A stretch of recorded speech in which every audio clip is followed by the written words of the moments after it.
사진 한 장이 있습니다. 구겨지고 낡은 사진 한 장. 어떤 남자는 그 사진을 9년 동안 서랍 속에 넣어두었습니다. 버리지도 못하고 꺼내보지도 못한 채. 오늘 이야기는 그 남자의 이야기입니다. 새벽 4시 인천 연안부두입니다. 바다 짠내와 생선 비린내가 뒤섞인 공기. 하역 트럭들이 요란하게 움직이고 경매사의 목소리가 스피커를 타고 울려 퍼지죠. 아직 해가 뜨려면 한참인데 이곳은 벌써 전쟁터 같습니다. 그 소란 속을 묵묵히 걷는 남자가 한 명 있네요. 정태수, 54살. 이 부두에서 그를 모르는 사람은 없습니다. 서해 최대 수산 유통회사 태수상회의 대표, 연 매출 800억. 업계에서는 그를 부두의 황제라고 부르기도 하죠. 화려한 이력입니다. 그런데 이상하네요. 새벽 부두를 걷는 그의 얼굴에는 성공한 사업가의 여유가 보이지 않습니다. 깊은 그늘만 드리워져 있어요. 마치 무거운 짐을 지고 가는 사람처럼. 태수 씨는 매일 새벽 4시에 눈이 떠집니다. 알람이 없어도 저절로요. 9년 전부터 그랬습니다. 처음에는 일 때문이라고 생각했죠. 수산업은 새벽이 승부니까요. 경매 시간에 맞춰 최상품을 확보해야 하고 물류 배차도 점검해야 합니다. 그런데 시간이 지나면서 깨달았습니다. 새벽에 깨는 건 일 때문이 아니었어요. 잠들면 꿈을 꾸기 때문입니다. 보고 싶지 않은 꿈, 잊고 싶은 얼굴이 나타나는 꿈. 그 꿈에서 도망치려고 태수 씨는 매일 새벽에 일어납니다. 새벽 5시, 태수상의 본사 사무실. 아직 직원들은 출근 전입니다. 텅 빈 사무실에서 태수 씨 혼자 커피를 내리고 있네요. 원두는 콜롬비아산. 진하고 쓴맛이 특징인 원두입니다. 아내가 좋아하던 원두예요. 아니, 전 아내라고 해야 할까요? 9년이 지났는데도 태수 씨는 그 원두만 고집합니다. 왜 그런지는 본인도 모릅니다. 습관이라고 하기엔 너무 아픈 습관이죠. 그때 사무실 문이 열렸습니다. 김 비서가 들어오며 말했습니다. 대표님, 일찍 나오셨네요. 태수 씨가 낮은 목소리로 대답했습니다. 자네도 일찍이구먼. 김 비서가 말했습니다. 오늘 속초에서 대게 물량이 들어옵니다. 경매 전에 확인하려고요. 김동현, 45살. 태수상해에서 20년을 함께한 사람입니다. 처음에는 트럭 운전부터 시작했어요. 하역 작업도 하고 경매장도 뛰었죠. 지금은 회사의 모든 것을 맡기는 오른팔이 되었습니다. 김 비서만 아는 것들이 있습니다. 대표님이 왜 매일 새벽에 출근하는지, 왜 사무실 서랍에 낡은 사진을 넣어두는지, 왜 매년 겨울이 되면 더 말이 없어지는지. 하지만 김 비서는 묻지 않습니다. 20년을 함께한 사람의 예의니까요. 새벽 6시, 태수 씨 휴대폰이 울립니다. 어머니 오복자 여사의 전화였습니다. 어머니가 걱정스러운 목소리로 물었습니다. 태수야, 밥은 묵었나? 태수 씨가 부드럽게 대답했습니다. 예, 어머니. 아침에 김밥 사 먹었어요. 어머니가 말했습니다. 또 편의점 김밥이가? 그거 맨날 묵으면 몸 상한다. 집에 와서 밥 묵어라. 태수 씨가 대답했습니다. 네, 이번 주말에 갈게요. 오복자 여사, 78살. 태수 씨의 어머니입니다. 인천 용현동 작은 한옥에서 혼자 사시죠. 태수 씨가 아파트를 사드리겠다고 했는데 완강히 거절하셨어요. 남편과 함께 살던 집이라고 떠날 수 없다고 하셨습니다. 태수 씨 아버지는 15년 전에 돌아가셨어요. 간암이었습니다. 발견했을 때는 이미 말기였고 석 달을 버티지 못하셨죠. 태수 씨는 그때 회사 키우느라 아버지 곁에 많이 있지 못했습니다.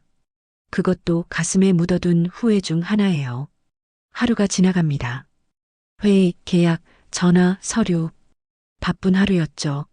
저녁 9시. 태수 씨는 퇴근합니다. 송도의 고급 아파트. 52평, 바다 조망. 이 지역에서 가장 비싼 아파트 중 하나입니다. 그런데 집에 들어서면 아무도 없습니다. 불을 켜도 대답하는 사람이 없어요. 다녀왔습니다라고 말할 사람도 오늘 힘들었어요? 라고 물어볼 사람도 없습니다. 800억을 버는 사람의 집이 이렇게 텅 비어 있네요. 태수 씨가 작은 목소리로 중얼거렸습니다. 서영아. 태수 씨는 거실 소파에 앉아 창밖을 바라봅니다. 송도의 야경이 반짝이네요. 아름다운 풍경입니다. 그런데 태수 씨 눈에는 아무것도 들어오지 않습니다. 9년 전 이 자리에 함께 앉아 야경을 보던 사람. 그 사람의 빈자리만 느껴집니다. 서영, 박서영, 태수 씨의 아내였던 사람.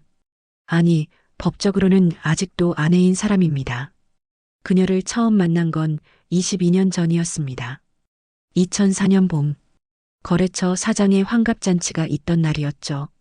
32살의 태수 씨는 연회장 한쪽 구석에 어색하게 서 있었습니다. 그때 한 여자가 다가왔어요. 밝고 활기찬 목소리로 말했습니다. 혹시 정태수 사장님이세요? 저 박서영이라고 해요. 아버지 거래처시라면서요? 22살. 밝은 미소, 똑 부러진 말투. 태수 씨는 첫눈에 반했습니다. 32회를 살면서 일밖에 몰랐던 사람이 처음으로 다른 것을 보았죠. 2년간의 연애 끝에 결혼했습니다. 2006년 가을, 인생에서 가장 행복한 날이었습니다. 결혼 생활은 평탄했습니다. 단 하나 아이가 없다는 것만 빼면요. 결혼 5년 차에 병원을 찾았습니다. 검사 결과는 태수 씨에게 문제가 있다는 것이었어요. 자연 임신은 거의 불가능하다는 진단. 그런데 결혼 10년 차에 기적이 찾아왔습니다. 서영 씨가 임신을 한 거예요. 기적이라고 생각했습니다. 하늘이 주신 선물이라고요. 그런데 그 기적이 악몽이 될 줄은 그때는 몰랐습니다. 2017년 겨울, 임신 7개월, 태수 씨의 책상 위에 봉투 하나가 놓였습니다. 보낸 사람 이름은 없었어요. 그 안에는 사진 3장이 들어 있었습니다. 그리고 그 사진이 태수 씨의 인생을 송두리째 바꿔놓았습니다. 어떤 사진이었을까요? 그 사진에는 대체 무엇이 담겨 있었던 걸까요? 여러분, 혹시 이런 경험 있으신가요? 믿었던 사람에게 배신당했다고 느꼈던 순간, 그 순간 머릿속이 하얘지면서 심장이 쿵쿵 뛰던 그 느낌. 오늘 이야기할 장면이 바로 그런 순간입니다. 2017년 1월 15일, 월요일 아침이었습니다. 태수 씨는 평소처럼 새벽에 출근했어요. 책상 위에 갈색 봉투가 하나 놓여 있더군요. 보낸 사람도 주소도 없었습니다. 그냥 정태수 대표님 친전이라는 글씨만 적혀 있었죠. 태수 씨가 의아한 표정으로 중얼거렸습니다. 뭐지, 이건? 봉투를 열었습니다. 안에는 사진 3장과 쪽지 1장이 들어 있었어요. 첫 번째 사진. 서영 씨가 한 남자와 나란히 걷고 있었습니다. 남자의 팔이 서영 씨 어깨에 걸쳐 있었죠. 두 번째 사진. 같은 남자와 카페에 마주 앉아 있었습니다. 서영 씨가 웃고 있었어요. 행복해 보이는 미소였습니다. 세 번째 사진. 남자가 서영 씨의 손을 잡고 있었습니다. 다정한 연인처럼 보였죠. 사진 속 날짜를 확인했습니다. 2016년 5월. 서영 씨가 임신된 것으로 추정되는 시기였어요. 쪽지에는 이렇게 적혀 있었습니다. 사장님, 부인의 진짜 모습입니다. 뱃속의 아이가 누구 아이인지 생각해 보세요. 태수 씨의 손이 떨렸습니다. 머릿속이 하얘졌죠. 10년간 믿어온 아내. 기적이라고 생각했던 아이. 그 모든 것이 무너지는 느낌이었습니다. 가슴이 찢어지는 것 같았어요. 그날 저녁, 태수 씨는 평소보다 일찍 집에 들어왔습니다. 서영 씨는 거실에서 태교 음악을 듣고 있었어요. 배가 많이 불러 있었죠. 7달째 아이. 서영 씨가 반갑게 맞이했습니다. 여보 일찍 왔네? 오늘 힘들었어? 태수 씨는 대답하지 않았습니다. 거실 테이블 위에 사진 3장을 던졌어요. 서영 씨의 얼굴이 굳었습니다. 서영 씨가 당황하며 물었습니다. 이게 뭐야? 태수 씨의 목소리가 떨리고 있었습니다. 내가 물어볼 말이야. 이게 뭐냐고. 서영 씨가 사진을 보며 소리쳤습니다. 잠깐, 이건 조작이야. 나 이 남자 몰라. 태수 씨가 분노를 억누르며 말했습니다. 몰라? 이렇게 다정하게 붙어 있는데 몰라? 서영 씨가 억울한 목소리로 애원했습니다. 여보, 제발 내 말 들어. 이건 진짜 조작이야. 나 이 사람 본 적도 없다고. 태수 씨는 아내의 눈을 바라봤습니다. 10년간 함께한 사람. 누구보다 잘 안다고 생각했던 사람. 그런데 그 순간 다른 생각이 머릿속을 맴돌았어요. 불임 판정? 자연 임신은 거의 불가능하다던 의사의 말. 그런데 갑자기 찾아온 기적 같은 임신. 기적이 아니라면요? 다른 이유가 있다면요? 태수 씨가 낮고 차가운 목소리로 물었습니다. 서영아, 한 가지만 물어볼게. 그 아이 정말 내 아이 맞아? 서영 씨의 얼굴이 창백해졌습니다. 눈에 눈물이 고였어요. 서영 씨의 목소리가 떨리고 있었습니다. 여보, 어떻게 그런 말을 해? 우리 아이야. 당신과 나의 아이라고. 태수 씨가 고개를 돌리며 말했습니다. 믿을 수가 없어. 미안하지만 믿을 수가 없어. 그날 밤 태수 씨는 서재에서 잠들었습니다. 서영 씨는 혼자 침실에서 밤새 울었어요. 10년의 결혼 생활에서 처음으로 따로 잔 밤이었습니다. 일주일이 지났습니다. 태수 씨는 이혼 서류를 준비했어요. 서영 씨는 매일 결백을 주장했습니다. 사진은 조작이라고, 자신을 믿어달라고 애원했죠. 어머니에게서 전화가 왔습니다. 어머니가 걱정스러운 목소리로 물었습니다. 태수야, 서영이한테서 전화 왔다. 울면서 전화했어.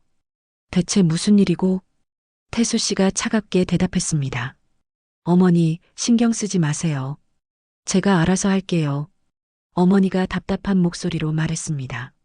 알아서 하긴 뭘 알아서 해. 서영이가 뭘 그렇게 잘못했노?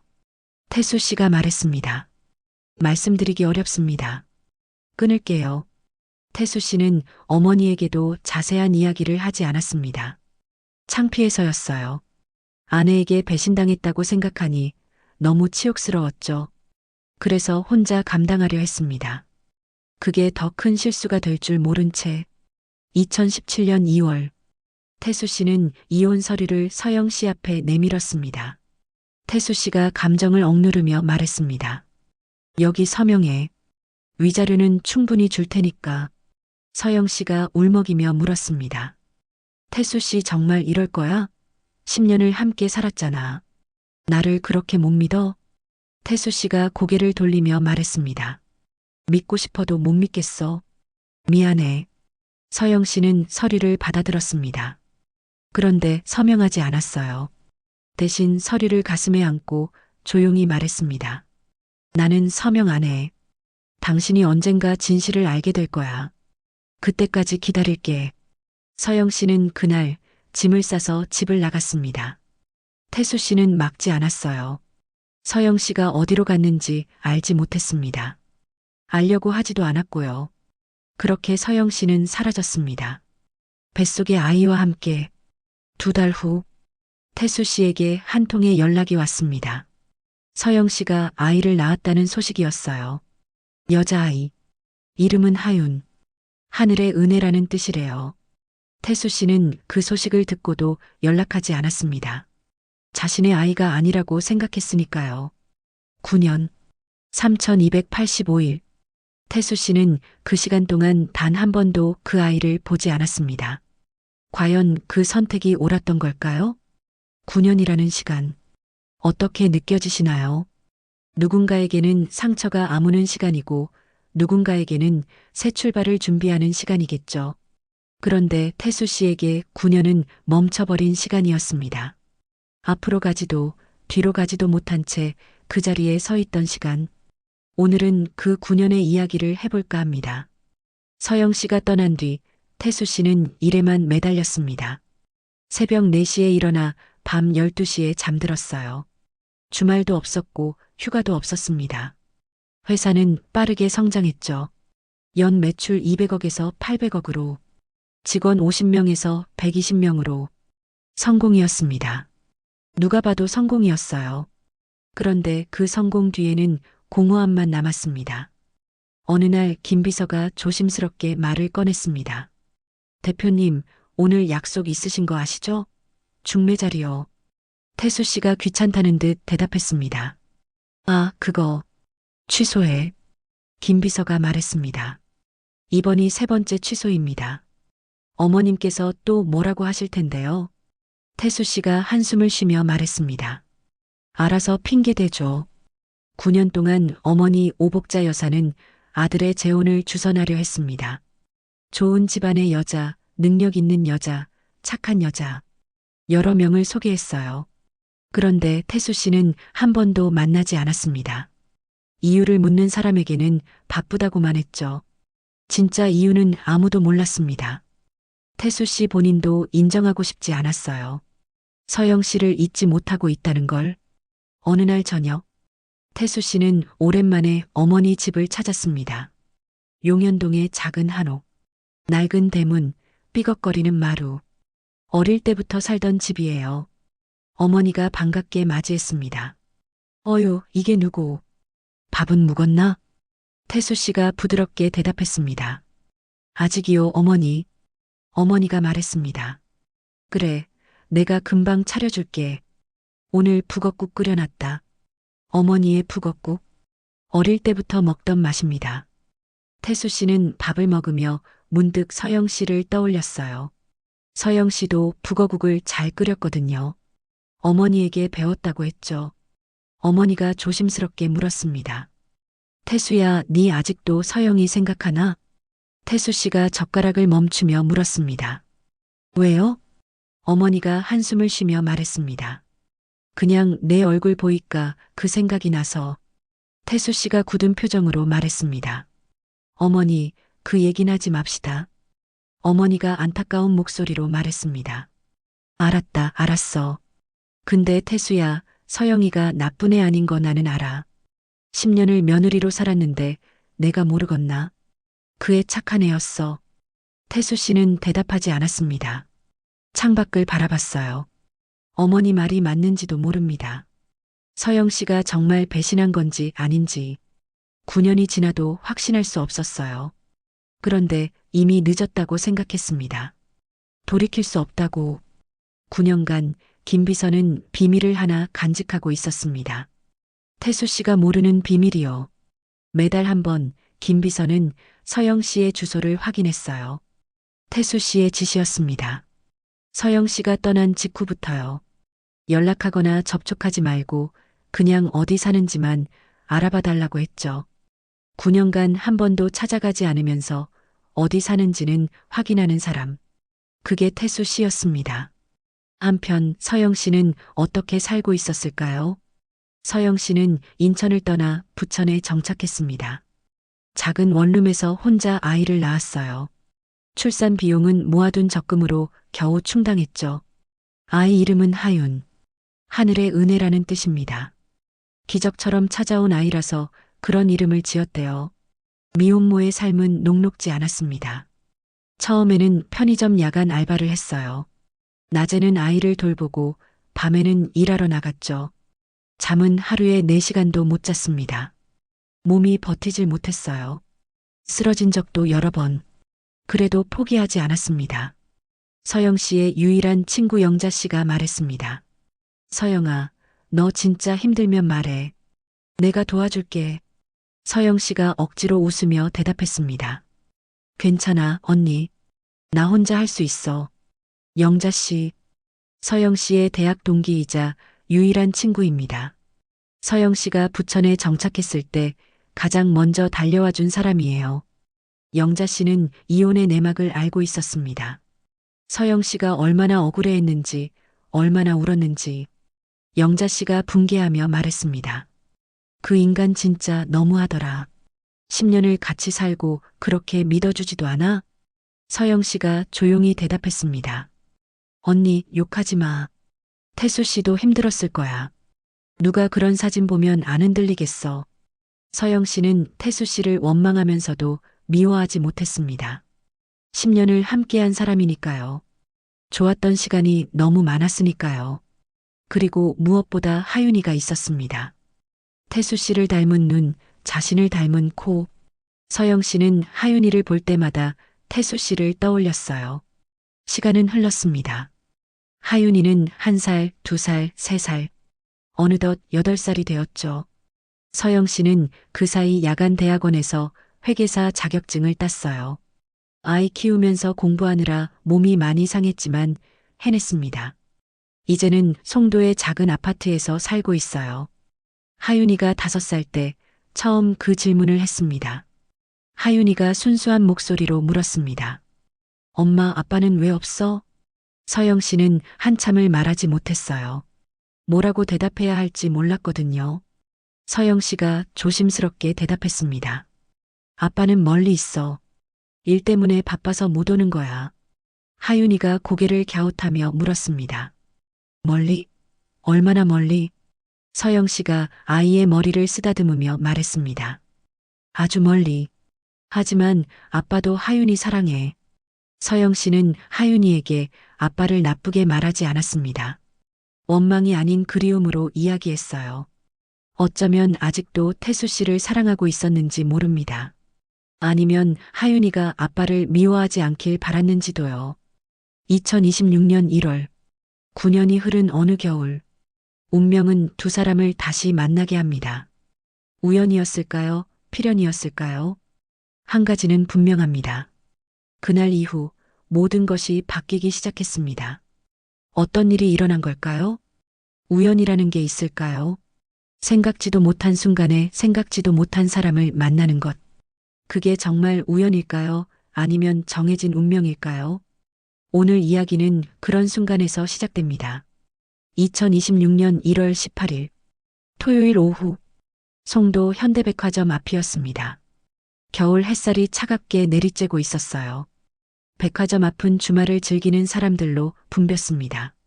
가족 단위 손님들, 연인들, 친구들. 평화로운 풍경이었죠.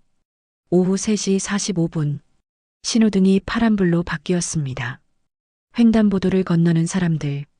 그 사이에 서영 씨와 하윤이도 있었어요.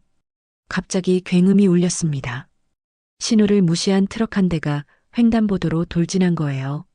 비명소리, 타이어 마찰음, 무언가 부딪히는 둔탁한 소리. 서영 씨가 쓰러졌습니다. 하윤이를 밀어내고 자신이 트럭에 부딪힌 거예요. 하윤이가 공포에 질린 목소리로 울부짖었습니다. 엄마, 엄마. 서영 씨는 피를 흘리며 쓰러져 있었습니다. 의식이 없었어요.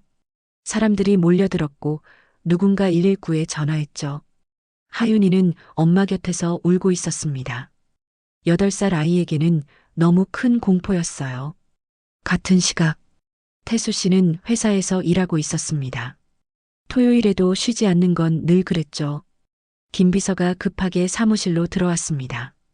대표님, 태수 씨가 서류에서 눈을 떼지 않고 물었습니다. 왜 그래? 무슨 일이야? 김 비서가 긴장된 목소리로 말했습니다. 송도 현대백화점 앞에서 교통사고가 났습니다. 태수 씨가 무심하게 물었습니다. 그래서 우리 직원이 다쳤어? 김 비서가 잠시 멈췄다가 말했습니다. 아닙니다. 피해자가 박서영 씨입니다. 태수 씨의 손에서 펜이 떨어졌습니다. 9년 만에 듣는 그 이름. 심장이 멈추는 것 같았어요. 태수 씨의 목소리가 떨리고 있었습니다. 뭐라고? 김 비서가 말했습니다. 송도 중앙병원 응급실로 이송 중이라고 합니다. 상태가 위중하다고. 태수 씨는 말이 끝나기도 전에 자리에서 일어났습니다. 양복 재킷도 안 입고 뛰어나갔어요. 검은 세단이 주차장을 빠져나갔습니다. 회사에서 송도 중앙병원까지 20분. 그 20분이 태수 씨에게는 영원처럼 느껴졌습니다. 9년간 한 번도 찾지 않았던 사람. 배신했다고 믿었던 사람. 그런데 왜 이렇게 가슴이 아픈 걸까요? 태수 씨는 그때 깨달았습니다. 분노 밑에 숨어있던 감정을. 9년간 외면해왔던 진심을. 송도 중앙병원 응급실. 태수 씨는 차에서 뛰어내려 응급실로 달려갔습니다. 응급실 앞 붉은 불이 켜진 수술실 표시등. 대기실 의자에 작은 아이가 혼자 앉아 있었어요. 울고 있었습니다. 하윤이가 울먹이며 중얼거렸습니다. 엄마 일어나. 태수 씨는 걸음을 멈췄습니다. 그 아이를 바라봤어요. 커다란 눈, 오똑한 코, 새까만 머리카락. 그 얼굴에서 태수 씨는 자신의 어린 시절을 보았습니다. 숨이 멎는 것 같았어요. 9년 전 서영 씨의 뱃속에 있던 아이. 자신의 아이가 아니라고 외면했던 아이. 그 아이가 눈앞에 있었습니다. 태수 씨는 천천히 다가갔습니다. 무릎을 꿇고 아이의 눈높이에 맞췄어요. 태수 씨가 조심스럽게 물었습니다. 꼬마야 괜찮아? 하윤이가 눈물을 흘리며 대답했습니다. 아저씨 누구세요? 우리 엄마 아파요. 엄마가 안 일어나요. 태수 씨가 마음 아픈 목소리로 말했습니다. 의사 선생님들이 고쳐줄 거야. 걱정 마. 하윤이가 울먹이며 물었습니다. 진짜요? 엄마 괜찮아요? 태수 씨가 대답했습니다. 응, 괜찮을 거야. 아저씨가 약속할게. 태수 씨는 자신도 모르게 아이의 손을 잡았습니다. 작고 차가운 손, 두려움에 떨고 있는 손. 그 순간 태수 씨의 마음 한구석에서 무언가가 무너졌어요. 9년간 쌓아 올린 벽이, 분노와 원망으로 지은 벽이. 간호사가 다가와 물었습니다. 혹시 보호자분이세요? 태수 씨가 잠시 망설이다가 대답했습니다. 네, 남편입니다. 거짓말이 아니었습니다. 서영 씨는 이혼 서류에 서명하지 않았어요. 9년간 법적으로 그들은 여전히 부부였던 거죠. 태수 씨는 그때 처음 알았습니다. 서영 씨가 서명하지 않았다는 것을, 9년간 기다리고 있었다는 것을. 간호사가 말했습니다. 환자분 상태가 심각합니다. 뇌출혈이 있어서 긴급 수술이 필요한데 보호자 서명이 필요합니다. 태수 씨가 단호하게 말했습니다. 제가 하겠습니다. 어디 서명하면 됩니까? 태수 씨는 동의서에 서명했습니다. 손이 떨렸어요. 서영 씨가 수술실로 들어갔습니다. 붉은 불이 켜졌죠. 태수 씨는 수술실 앞에 서서 그 불빛을 바라봤습니다. 마음속으로 간절히 빌었습니다. 서영아, 제발 살아야 해. 아직 할 말이 있어. 제발. 수술은 시작되었습니다. 그리고 그 시간 동안 태수 씨는 알게 됩니다. 9년간 믿어왔던 진실이 거짓이었다는 것을. 대체 무슨 일이 일어난 걸까요? 거짓과 진실. 둘 사이의 거리는 얼마나 될까요? 때로는 종이 한 장 차이입니다. 그 종이 한 장을 넘기지 못해서 9년을 잃어버린 사람이 있습니다. 오늘은 그 진실이 밝혀지는 이야기입니다. 수술 대기실. 태수 씨는 의자에 앉아 기다리고 있었습니다. 옆에는 하윤이가 지쳐 잠들어 있었어요. 시계를 봤습니다. 수술이 시작된 지 2시간. 아직 끝나지 않았습니다. 김 비서가 조심스럽게 다가왔습니다. 대표님, 따뜻한 거 가져왔습니다. 태수 씨가 지친 목소리로 대답했습니다. 고마워. 김 비서는 종이컵에 담긴 커피를 건넸습니다. 그리고 잠시 망설이다가 서류 봉투 하나를 꺼냈어요. 김 비서가 조심스럽게 말을 꺼냈습니다. 대표님, 드릴 게 있습니다. 태수 씨가 의아한 표정으로 물었습니다. 뭔데? 김 비서가 말했습니다. 9년 전 그 사진 조사해 봤습니다. 태수 씨의 눈이 커졌습니다. 태수 씨가 놀라며 물었습니다. 뭐라고? 내가 왜? 김 비서가 담담하게 대답했습니다.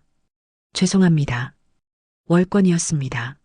하지만 대표님께서 9년간 얼마나 힘들어 하셨는지 알기 때문에 그냥 넘어갈 수가 없었습니다. 김 비서는 작년부터 조용히 조사를 진행해 왔습니다. 9년 전 그 사진이 어디서 왔는지, 누가 보냈는지, 정말 서영 씨가 다른 남자와 만난 것인지 1년이 걸렸어요. 하지만 결국 진실을 찾아냈습니다. 김 비서가 말했습니다. 사진은 조작이었습니다. 태수 씨가 충격을 받은 목소리로 물었습니다. 뭐? 김 비서가 서류를 건네며 말했습니다. 전문 감정 결과입니다. 사진 속 서영 씨의 얼굴은 합성된 겁니다. 원본 사진은 전혀 다른 여자였고 얼굴 부분만 서영 씨 사진으로 교체된 거예요.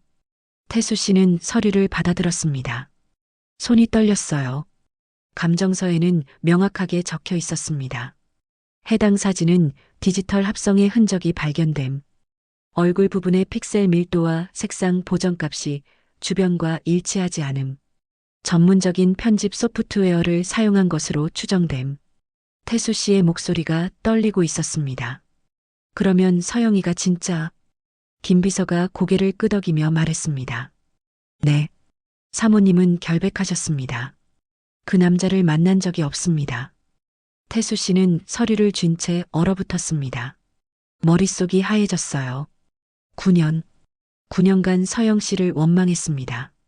배신자라고 생각했어요. 아이가 자신의 아이가 아니라고 의심했죠.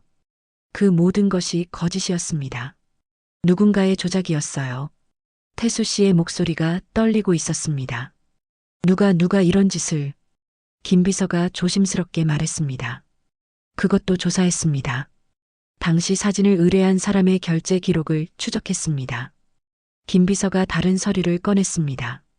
결제 내역서와 휴대폰 기록이었어요.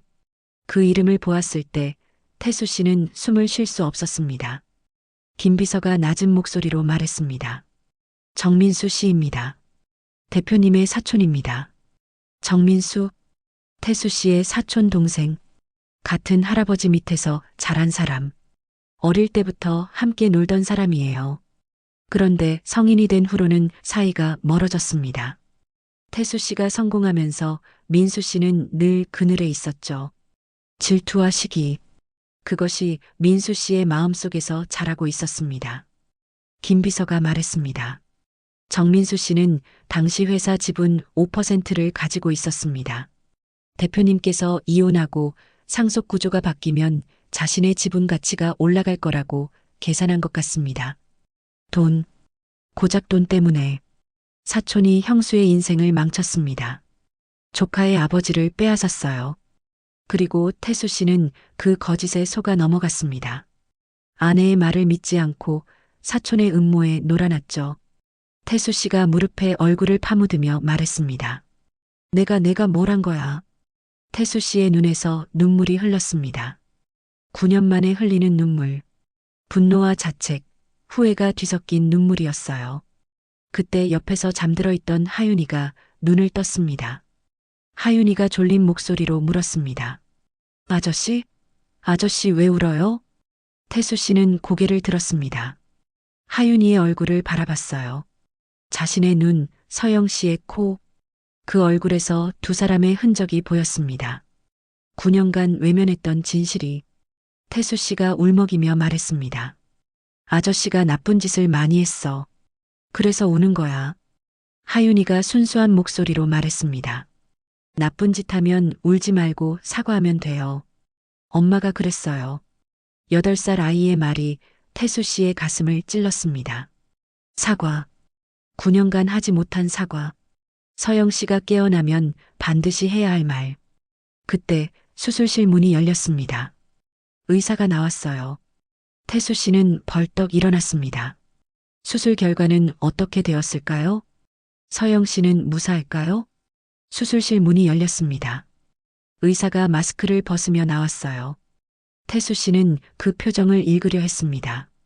좋은 소식인지 나쁜 소식인지 심장이 터질 것 같았습니다. 의사가 물었습니다. 보호자분이시죠? 태수 씨가 다급하게 대답했습니다. 네, 그렇습니다. 아내가 괜찮습니까? 의사가 고개를 끄덕이며 말했습니다. 수술은 성공입니다. 뇌출혈 부위를 제거했고 현재 활력 징후는 안정적입니다. 태수 씨의 다리에서 힘이 빠졌습니다. 휘청거리다가 벽에 기댔어요. 태수 씨가 안도의 한숨을 내쉬며 말했습니다.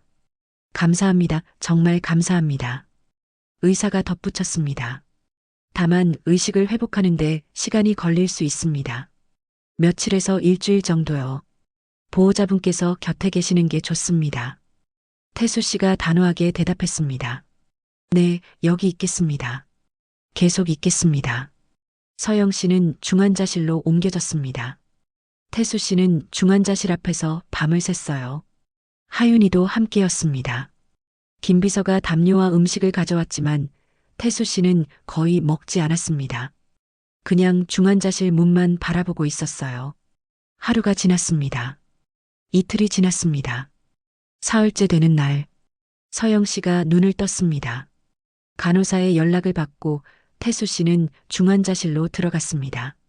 서영 씨는 침대에 누워 천장을 바라보고 있었어요. 얼굴이 창백했고 입술이 갈라져 있었습니다. 태수 씨를 보자 서영 씨의 눈이 커졌습니다. 서영 씨가 약한 목소리로 물었습니다. 태수 씨? 태수 씨의 목소리가 떨리고 있었습니다. 서영아, 9년 만의 대면이었습니다. 마지막으로 본 것은 서영 씨가 짐을 싸서 나가던 날. 그때는 분노와 배신감에 가득 차 있었죠. 지금은 아무 말도 나오지 않았습니다. 그냥 눈물만 흘렀어요. 서영 씨가 혼란스러운 표정으로 물었습니다. 왜 여기 있어요? 어떻게 알고? 태수 씨가 무릎을 꿇으며 말했습니다. 미안해. 미안해, 서영아. 서영 씨가 당황하며 물었습니다. 뭐가 미안한데요? 태수 씨가 울먹이며 말했습니다. 다 알아. 이제 다 알아. 그 사진 조작이었어. 너는 아무 잘못 없었어. 내가 바보였어. 서영 씨의 눈에서도 눈물이 흘렀습니다. 9년간 기다렸던 말. 9년간 듣고 싶었던 말. 서영 씨는 웃으면서 울었습니다. 서영 씨가 말했습니다. 바보 진짜 바보야. 이제야 알았어요? 태수 씨가 고개를 숙이며 말했습니다. 미안해. 정말 미안해. 널 믿었어야 했는데. 9년간 너무 힘들었지? 혼자 아이 키우면서. 서영 씨가 고개를 저으며 말했습니다. 힘들었죠. 많이 힘들었어요. 근데 하윤이가 있어서 버텼어요. 당신 닮은 아이가 있어서. 태수 씨는 고개를 들어 서영 씨를 바라봤습니다. 9년 만에 제대로 보는 얼굴. 주름이 늘었고 얼굴이 야윈 것이 보였어요. 9년의 고생이 얼굴에 새겨져 있었습니다. 그 모든 게 자신 때문이었어요. 태수 씨가 진심을 담아 말했습니다. 다시 시작할 수 있을까? 너무 늦었다는 거 알아. 자격 없는 것도 알아. 그래도 기회를 줄 수 있어? 서영 씨는 한참을 말하지 않았습니다. 천장을 바라봤다가 다시 태수 씨를 바라봤어요. 그리고 작은 목소리로 말했습니다. 9년간 이혼 서류에 서명 안 한 거 알아요? 태수 씨가 고개를 끄덕이며 말했습니다. 알아. 이번에 알았어. 서영 씨가 물었습니다. 왜 안 했는지 알아요? 태수 씨가 조심스럽게 물었습니다. 왜? 서영 씨가 눈물을 흘리며 웃으며 말했습니다. 바보 같지만 언젠가 당신이 돌아올 거라고 생각했어요. 진실을 알고 돌아올 거라고. 그때까지 기다리려고. 태수 씨는 더 이상 참지 못했습니다. 서영 씨의 손을 잡고 이마를 대었어요. 9년간 잡지 못했던 손. 차갑지만 익숙한 손. 태수 씨가 울먹이며 말했습니다. 고마워, 기다려줘서 고마워. 이제 내가 지킬게. 늦었지만 이제부터 지킬게. 그때 중환자실 문이 살짝 열렸습니다. 간호사의 허락을 받고 들어온 하윤이가 서 있었어요. 하윤이가 밝은 목소리로 외쳤습니다. 엄마, 엄마 깨어났어? 서영 씨가 웃으며 대답했습니다. 하윤아, 응, 엄마 깨어났어. 걱정했지? 하윤이가 달려와 안기며 말했습니다. 엄마 많이 아팠어? 나 무서웠어. 서영 씨가 아이를 안으며 말했습니다. 미안해, 무섭게 해서. 엄마 이제 괜찮아. 하윤이는 엄마를 안다가 옆에 선 태수 씨를 올려다봤습니다. 하윤이가 호기심 어린 목소리로 물었습니다. 엄마, 이 아저씨 누구야? 계속 여기 있었어. 서영 씨는 하윤이를 바라보다가 태수 씨를 바라봤습니다. 그리고 조용히 말했습니다. 하윤아, 이 사람은 아빠야. 하윤이 아빠. 하윤이의 눈이 커졌습니다. 태수 씨를 올려다봤어요. 한참을 바라보다가 작은 목소리로 물었습니다. 아빠? 진짜 아빠야? 태수 씨가 무릎을 꿇고 하윤이의 눈높이에 맞추며 말했습니다. 응, 하윤아. 아빠야. 늦어서 미안해. 정말 많이 미안해. 하윤이는 잠시 망설이다가 태수 씨에게 달려들어 안겼습니다. 하윤이가 울먹이며 말했습니다.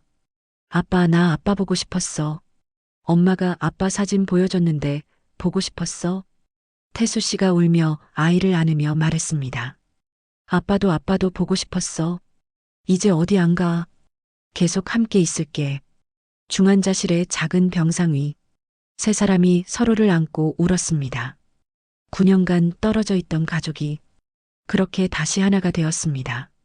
봄, 2026년 4월, 송도의 한 아파트, 창문으로 따스한 햇살이 들어옵니다. 벚꽃이 흩날리는 계절, 새로운 시작의 계절이에요. 서영 씨는 2달간의 입원과 1달간의 재활 끝에 일상으로 돌아왔습니다. 후유증 없이 완전히 회복했어요. 의사도 놀랄 만큼 빠른 회복이었죠. 비결을 묻는 사람에게 서영 씨는 웃으며 대답했습니다. 가족이 있으니까요. 빨리 나아야 할 이유가 있으니까.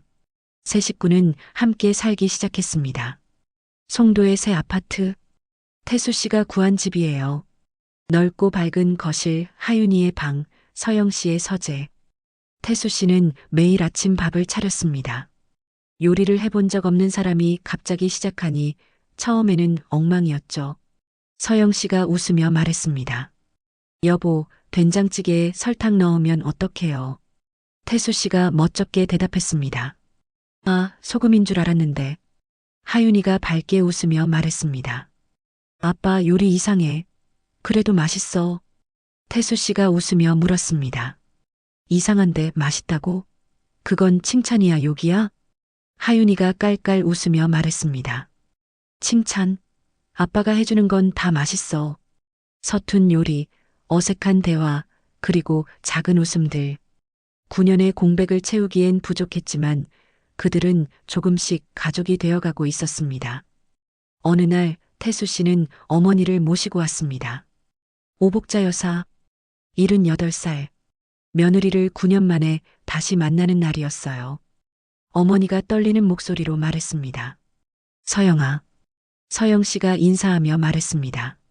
어머니, 오래간만이에요. 오복자 여사는 며느리를 보자마자 울음을 터뜨렸습니다. 9년간 만나지 못한 며느리, 혼자 아이를 키우며 고생했을 며느리. 어머니가 울며 말했습니다. 서영아, 미안해. 우리 태수가 바보짓을 해서 네가 얼마나 힘들었너. 서영 씨가 눈물을 흘리며 말했습니다. 아니에요, 어머니. 괜찮아요. 이제 다 괜찮아요. 어머니가 서영 씨의 손을 꼭 잡으며 말했습니다. 고맙다. 하윤이 키워줘서 고맙다. 우리 집안 핏줄 지켜줘서 고맙다. 그리고 오복자 여사는 하윤이를 안았습니다. 80 가까운 나이에 처음 만나는 손녀. 작고 따뜻한 아이. 어머니가 울며 웃으며 말했습니다. 우리 하윤이 할매야. 할매가 많이 늦었지? 미안해. 하윤이가 할머니를 안으며 말했습니다. 할머니, 엄마가 할머니 얘기 많이 해줬어요. 보고 싶었어요. 오복자 여사의 주름진 눈가로 눈물이 흘렀습니다. 기쁨의 눈물이었어요. 9년간 기다린 손녀가 드디어 품에 안긴 거죠. 한편 정민수는 법의 심판을 받았습니다. 명예훼손과 사기, 문서 위조, 여러 혐의로 기소되었어요. 태수 씨는 재판에 증인으로 출석했습니다. 사촌의 얼굴을 보며 담담하게 말했습니다.